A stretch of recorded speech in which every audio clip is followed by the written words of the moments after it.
Soft हो जाता है। तो 5-10 मिनट मैं इसके साथ बॉईल कर लूँगी अच्छी तरह से और बस ये रेडी है।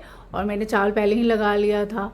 तो कढ़ी चावल खाने के बाद मुझे इतनी तेज़ नींद आ गई थी कि सो गई, और फिर सो के मैं शाम को ही उठी थी, तो इसलिए फिर कोई ब्लॉग ही नहीं बना पाई। और ये नेक्स्ट डे का ब्लॉग है, जब मैं थोड़ी देर के लिए वॉक करने गई थी तो रास्ते में मुझे कुछ ये गुआवा दिखा था। और देखिए ज़रा इसका साइज़ कितना बड़ा है, बहुत ही मीठा था। और आप देख सकते हैं इसमें बिल्कुल भी बीज नहीं है। तो मुझे इस तरह का ना गुआवा बहुत पसंद आता है, बहुत अच्छा लगता है। और ये था भी बहुत अच्छा, बहुत ही मीठा था, खाने में खा के एकदम ही मज़ा आ गया।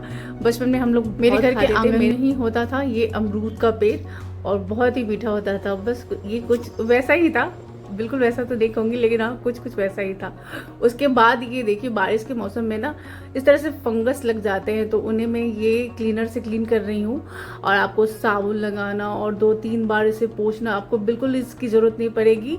बस ये आपको एक क्लॉथ चाहिए जिसको फाइबर क्लॉथ कहते हैं, और ये CIF करके क्लीनर है, बहुत ही अच्छा है। देखिए आप देख रहे हैं, बस मैं स्प्रे करती जा रही हूँ और वाइप करते जा रही हूँ, और देखिए कितना क्लीन होता जा रहा है। किसी भी तरह का स्पॉट है या ऑयली चीज़ें हैं, ये तुरंत निकाल देता है। इवन अगर आप अपना चिमनी भी साफ़ करना चाहते हो ना, तो इससे कर सकते हो, बहुत ही अच्छे से आपको ये क्लीन करता है। घंटों 2 घंटे का काम नहीं है, बस स्प्रे करते जाओ। और बहुत ज़्यादा अगर गंदगी है तो 5 मिनट के लिए छोड़ दीजिए स्प्रे करके, और उसके बाद बस इस तरह से वाइप कर लीजिए। आप देख सकते हैं हर चीज़ को ये बहुत ही अच्छे से चमका देता है। तो मैं अपना किचन का जो कैबिन है इसी से क्लीन करती हूँ, और पूरा स्लैब जो भी होता है इसमें बॉटल वगैरह अगर बार बार छूते हैं ना ऑयल से, नमक हल्दी वो सब एक दूसरे के ऊपर जो स्टेन पड़ जाती है ना, तो मैं सारा जार भी इसी से क्लीन करती हूँ। जितने भी नमक और चीनी के सब जार होते हैं ना, बहुत अच्छे से क्लीन हो जाता है। आप देख रहे हैं इंस्टेंट ही ये बहुत आसानी से ये सारे दाग धब्बे निकाल रहे हैं। और इसका बहुत अच्छा स्मेल भी आता है, जो बारिश में एक गंदा सा स्मेल आने लग जाता है ना, उसको ये अच्छी तरह से भी रिमूव कर देता है। और आप देखिए जितने भी स्टेन हैं, जो भी फंगस है लगे हुए, सारे कुछ एक ही वाइप में क्लीन हो रहा है। तो आपके घर में ये फाइबर वाले जो ये क्लॉथ होते हैं ये तो मस्ट है, हर चीज़ के लिए बहुत ही अच्छा होता है। जैसे आप इस तरह से क्लीन कर रहे हो, या जैसे कांच के बर्तन धुले हुए हैं उसको रखने के लिए, उसको वाइप करने के लिए, मैं बर्तन को भी अच्छे से वॉश होने के बाद वाइप करके ही रखती हूँ। गीला बर्तन भी नहीं रखती हूँ, उसमें भी स्मेल आ जाता है बारिश में। तो इस तरह से देखिए कांच के बर्तन जैसे आपको रखने हैं कपड़ों पे, तो इस तरह से रख दीजिए, इसका पानी अच्छे से निकल जाता है। और बहुत ही ये सपोर्टिव होता है, ये कपड़ा बिल्कुल जगह से नहीं घिसकता है। और एक तरफ से ये देखिए इस तरह से स्क्रबिंग के लिए होता है, और दूसरी तरफ से सॉफ्ट चीज़ों को वाइप करने के लिए होता है। तो इसमें 2-3 का सेट आता है, तो मैंने ये 2 का सेट लिया था। एक वो दोनों साइड का था और एक ये दोनों साइड सॉफ्ट वाला था। तो ये जैसे कांच के बर्तन को पोंछने के लिए, या टीवी क्लीन करने के लिए, टीवी का कैबिनेट क्लीन करने के लिए बहुत ही अच्छा होता है। मैं आपको वही करके दिखा रही हूँ। आपको मैं देखिए ये तुरंत ही सोख लेता है, जितना भी पानी होता है ना वो बहुत अच्छे से वाइप कर लेता है, तुरंत ही सब कुछ ड्राई कर देता है। आपको मैं कांच का ग्लास भी वाइप करके दिखाती हूँ। देखिए ये धुला हुआ है लेकिन फिर भी इसमें इतना शाइन नहीं हो रहा, और जैसे मैं इसे वाइप करती हूँ इससे आप देख सकते हो कांच के बर्तनों में कितना अच्छा सा चमक आ जाता है। तो मुझे तो ये काफ़ी पसंद है, और मैं काफ़ी टाइम से इसे यूज़ करती हूँ। और कोई आता भी है तो मैं उसे कहती हूँ कि आप ये ही इस्तेमाल करो, बहुत अच्छा होता है। मेरे घर में लोग पूछते भी हैं चीज़ों को देख के कि आप इतना मैनेज कैसे कर लेते हो, तो मैं उन्हें यही सारी चीज़ें जो इस्तेमाल करती हूँ उनको भी रेकमेंड करती हूँ कि आपका टाइम भी बचता है और चीज़ें भी अच्छे तरह से मेंटेन हो जाती हैं। आप देख रहे हैं कि कितना साफ और कितना चमक आ गया है इस ग्लास में, इस जस्ट वाइप करने से, इस कपड़े से मैंने बस पोंछ दिया है और देखिए ग्लास कितना चमक गया है। तो अगर आपको ये कपड़े का चाहिए, अगर सर्च कर रहे हो, तो मैं इसका लिंक दे दूंगी अपने डिस्क्रिप्शन में, आप जाके चेक कर सकते हैं। अमेजोन पे आपको बहुत ही ईजिली मिल जाएगा। 250 का ही आता है, 150 का भी आता है। जैसे आपको 6 या 3 या 2 या सिर्फ 2 का ही सेट आपको लेना है। तो उसके बाद यहाँ मैं सारी सब्जियों को भी धो के सूखने के लिए रख दिया था। अच्छी तरह से सूख जाएंगी तो फिर मैं इन्हें फ्रीज में रख दूँगी। और क्लीन अप के बाद जो डब्बे डुब्बे खाली बचे हुए थे थोड़े थोड़े सामान, उनको भी धो के यहाँ पे सूखने के लिए रख दिया है। और देखिए हमारा किचन बिल्कुल नीट एंड क्लीन हो गया है, बहुत ही अच्छा और साफ़ सुथरा उसी से क्लीन करने से हो जाता है। अभी ट्राई करके देखिएगा, अगर आपको भी बहुत पसंद आएगा। अगर आप अपना टाइम बचाना चाहते हैं तो उसके बाद ये घर की सारी साफ़ सफाई करने के बाद देखिए घर कुछ इस तरह से मेरा दिख रहा था। बहुत अच्छा लगता है, बहुत सुकून लगता है घर जब साफ़ सुथरा हो जाता है ना। तो उसके बाद मैंने एक रेसिपी शूट किया था अपने दूसरे चैनल के लिए, आराधना देसी किचन के लिए, वहीं मैं यहाँ पे वो रेसिपी आपको दिखा रही हूँ।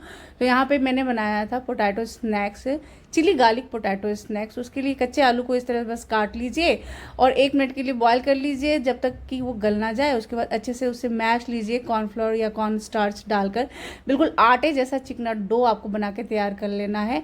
और इस तरह से आप उसे शेप दे दीजिए या बस राउंड राउंड करके आप उसे 1 मिनट से भी कम टाइम के लिए बस उबाल लीजिए, क्योंकि कॉर्न स्टार्च जो है वो अच्छे से पक जाए।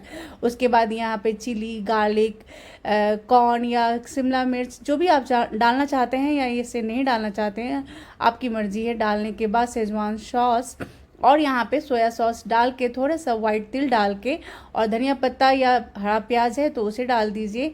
डाल के सबको हल्का सा बस टॉस कर लेना है। बॉईल किए ये पोटैटो को उसमें डाल दीजिए और सॉटे करके बस सर्व कीजिए। एकदम गर्मा गर्म बहुत इंस्टेंट बन के ये स्नैक्स तैयार हो जाता है। रेसिपी देखने के लिए आराधना देसी किचन पे आप ज़रूर जाके देखिएगा, आपको डिटेल में वहाँ ये रेसिपी मिल जाएगी। रात हो गई थी उसके बाद, तो फिर यहाँ पे 1 कटोरा जितना मैंने मलाई जमा किया हुआ था उसमें दही डाल के मैं रख देती हूँ।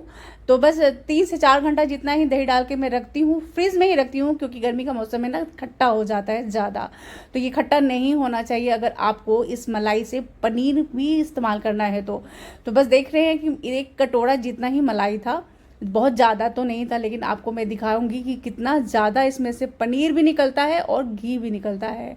तो अगर आप ये टिप अपना चाहते हैं तो देखिए, कुछ इस तरह से दही डाल के उसे रख दीजिएगा मलाई में, और मलाई को 3-4 घंटा रहने दीजिएगा फ्रीज में। उसके बाद इसको इस तरह से मिक्सी में हल्का सा फेंट लीजिएगा। देखिए मैंने आपको दिखाया है, बस इतना ही स्मूथ हो जाए। उसके बाद सब कुछ एक भारी तले के बर्तन पे ना धीमी आंच करके आप बिठा दीजिएगा, बहुत तेज़ नहीं कीजिएगा, नहीं तो ये तुरंत जल जाता है और गिरने भी लगता है।